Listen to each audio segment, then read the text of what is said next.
Hi, this is Sive Morten with the daily update on EuroFX. I post my exclusive market overviews with the key political and economical events, charts and important levels on the ForexPeaceArmy.com forums weekly. This short video is a response to rapidly changing situation on the currency markets and should help you to stay on top of the game and be profitable. I suggest you to visit ForexPeaceArmy.com forum and read my analysis for the week before watching this daily video. Welcome back, everybody. So this week the gold market is a primary starter for us.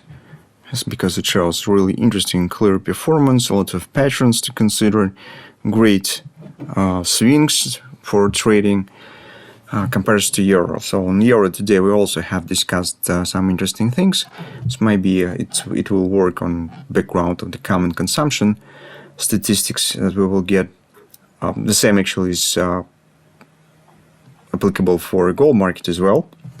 But on the gold, you can see that major action happens yesterday, as it's suggested by the broadcast companies, that actually it has happened on a demand from the central banks. So probably yesterday some bank has made the big purchases on the market, because yesterday, well, it's nothing absolutely new has been released. The tariffs from the Donald Trump, it's already known thing.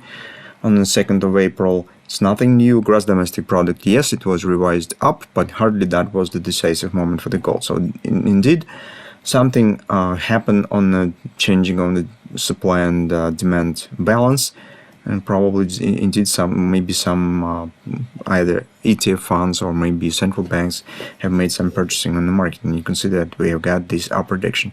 So as we correctly said yesterday, despite that we haven't got any grabber here, it doesn't change anything. So grabber is just might be the additional confidence factor. It is a bit better with the grabber than without it, but even without the grabber, it doesn't mean that the setup that we discussed now should be abandoned. Absolutely not. So currently what we have here, market hasn't reached the overbought area, so for now it stands around 31.13, even higher than the 3,100 level. On the weekly chart it's around 30.90, so this spike was precisely to the weekly overbought level. On the 4 time frame chart, you could see that our butterfly worked perfect.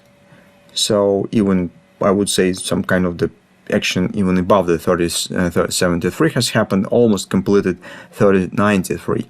It's a 161 extension of the butterfly. Now market is dropping to the downside. Currently, it's obviously this is the profit taken, and jump above the target mostly was based and due to grabber triggering on the stop orders that have been placed above it. You could even see it on hourly chart. So you could see here was the struggle of the sellers and buyers. Then market makers start pushing price through the top, and this rally is actually triggering of the stop buying orders here from the bears, which is accelerating price action here. Now those who provide liquidity to this action, so market makers, they also have to book the profit.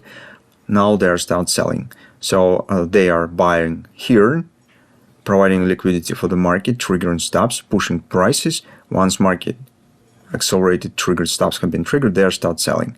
Now they're booking the profits here on the market.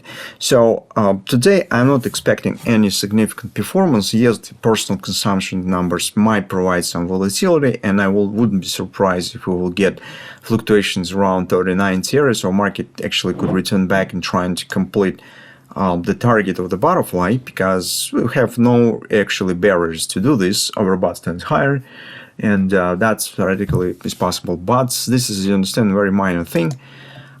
It's not really significant distance for that. Mostly the trade of the week that we have prepared mostly completed, just because the major target has been done. The one thing that you could theoretically consider if you still would like to do something, so here we have not bad momentum to the upside, and kind of the bread and butter trade probably might be trying to done. So if, for instance, you get the pullback somewhere to the 30.60 area, retesting of the top, 30.65 maybe. It's not strict bread and butter by the chart double because we have some not gradual thrusts. Here's with some interruption, but in general momentum is obviously present here. And you can try to take the position with the tight standing stop order, hoping that market will try to reach the 30.93 based on the maybe personal consumption expenditures. But this is obviously just for a few hours trade, just for a Friday, not to hold it for extended period. And if you want. So here is a lot of uncertainty, some risk exists because we do not know what the numbers will be, although market expect that they should be weaker and support the gold, but we do not know definitely. So if you're actually have no problems with these issues, and you would like to take the part with this, well, that's one of the setup that you also could try to do today. But mostly, as I said, our trading plan for the week is done.